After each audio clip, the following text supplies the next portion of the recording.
सारा मैले भातैरा खाएँ तिउन त मन्ठाले परबाट आउने ढाका टोपी लाउने मेरो यो भन्ठाले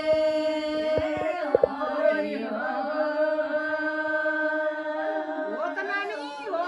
बिउ सकेर लाग्छ बारीमा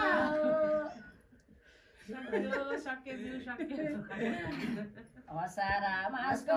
दबदबे हिलो छिमलाई घिन लाग्यो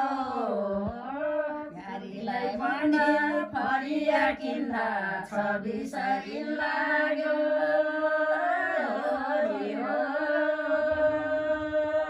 छिटाउनु नानी छिटाउ यहाँ खेतमा बिसाइसके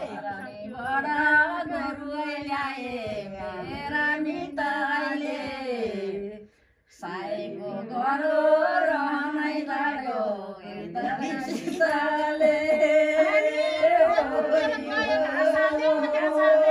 खाजा खाने बेला भयो है खाजा खाने बेला बर्खामा छर्ने